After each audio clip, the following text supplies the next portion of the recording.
Welcome to the learning graveyard, where spooky wording ain't so hard. In every dark corner there won't be a quarter, but you'll find a friend named Jack-o'-lantern. Jack-o'-lantern, oh so weird. Halloween is not so feared. Explore horror themes with Jack-o'-lantern, and all your fears will overturn. So come on, little witches and monsters. Hello, little witches and monsters. I am Jack-o'-lantern. Today we will be reading Gus Was a Friendly Ghost by Jane Thayer, illustrated by Seymour Fleischman. Yay! There was once a friendly ghost by the name of Gus. He lived in an old house in the country with apples, trees, and lilacs in the yard.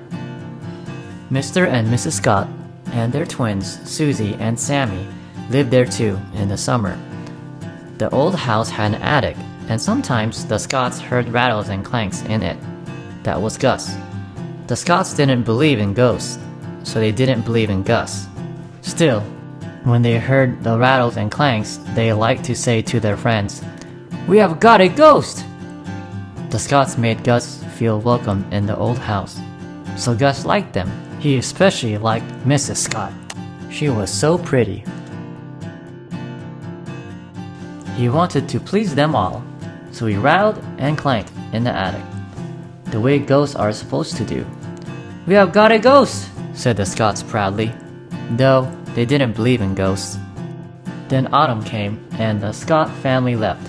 No need to rattle and clank now. Gus had nothing to do but sit around.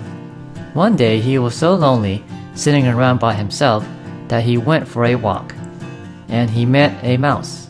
"How are you?" said Gus. "Freezing," said Mouse, with chattering teeth. "Come and spend the winter at my house," cried Gus. "Any people there?" said Mouse. "I do hate people." "Not now," said Gus.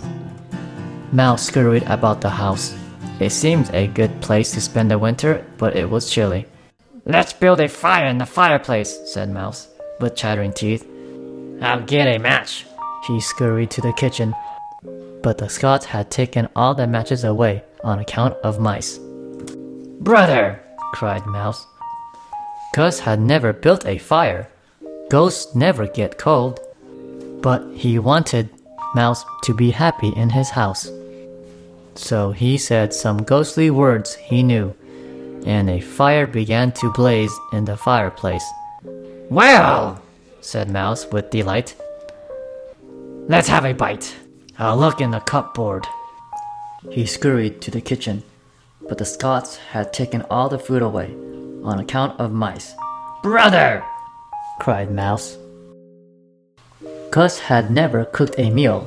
Ghosts never get hungry, but he wanted Mouse to be happy. "Toasted cheese sandwich?" said Gus. "There isn't any," began Mouse. Then he saw that Gus was slicing a big piece of cheese. Mouse was delighted. Gus was pleased that he had thought of the cheese. Gus pulled a table up to the hearth. He piled 9 pillows in a chair for Mouse. Mouse enjoyed his toasted cheese. Finally, Mouse wiped his whiskers. "Which is my room?" he said. "Take your pick," said Gus. "Bed will feel good," said Mouse. He scurried into the front bedroom, but Mrs. Scott had put newspaper all over the bed on the account of mice. Mouse made a face. "I do hate a newspaper," he said. He scurried into the back bedroom. "I'll curl up in a drawer." But Mrs. Scott had put mothballs in a drawer on account of mice. Of course, Mouse made a terrible face. "I do hate a mothball," he said. Gus wanted Mouse to be happy in his house. "Try the attic," he said.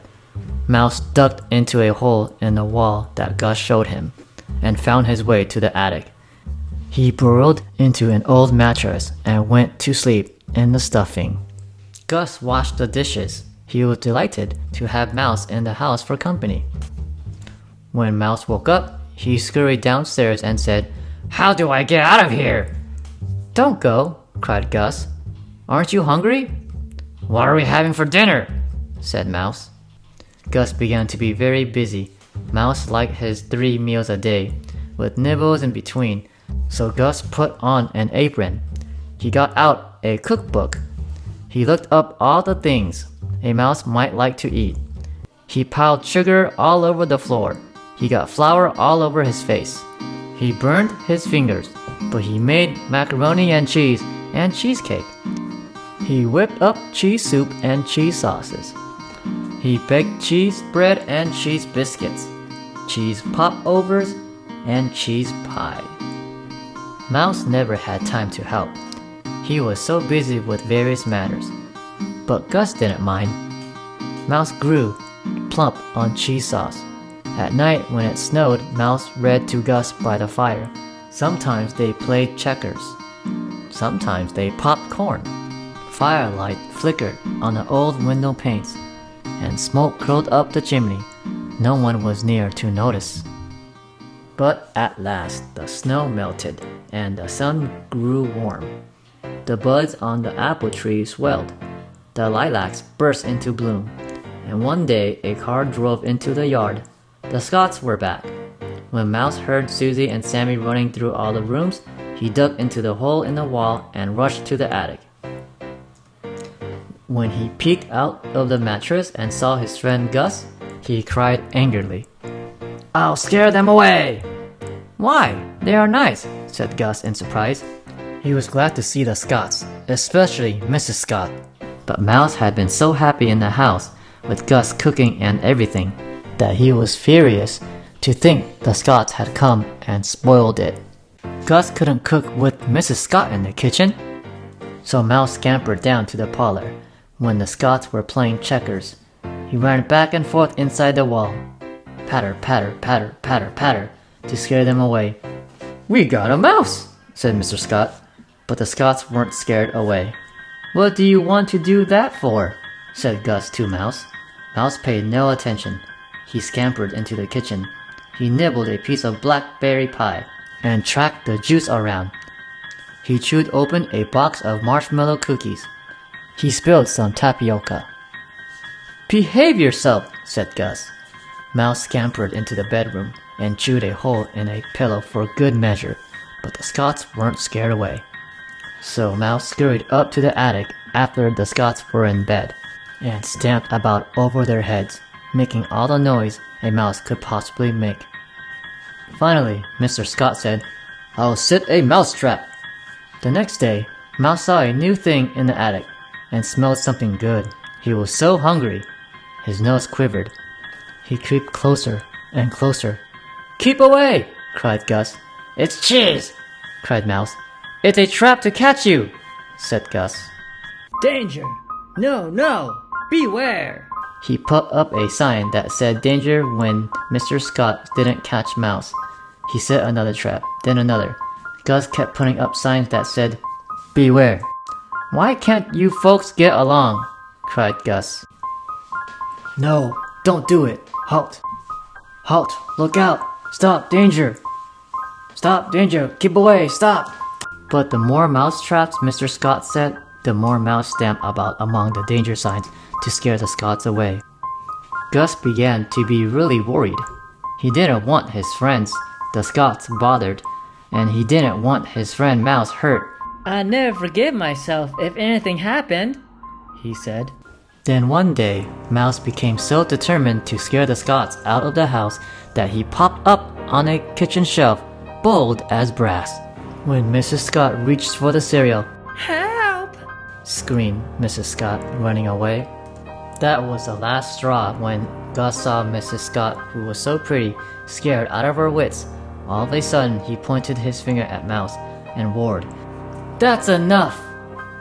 Mouse was so shocked that he stood stock still and stared. "Listen to me," shouted Gus. "If you stay in this house, you'll do as I say from now on." "What?" whispered Mouse. "You'll stop scaring Mrs. Scott," roared Gus. "Okay," said Mouse meekly. "You'll stop nibbling and chewing. You can go out in the garden and eat nasturtium seeds," shouted Gus. "Okay," said Mouse. "You'll keep quiet while the folks play checkers." I'll walk on tiptoe, said Mouse. You'll stop stamping around the attic. I'm the only one allowed to make a noise in the attic. I'll be as quiet as a mouse, said Mouse. All right, said Gus, with a sigh of relief. Then he saw how meek and scared Mouse looked. It's just till the folks go away, he said kindly. So Mouse tiptoed about the house and ate nasturtium seeds in the garden. The Scot said, "The mouse is gone," and Mr. Scott took away the traps.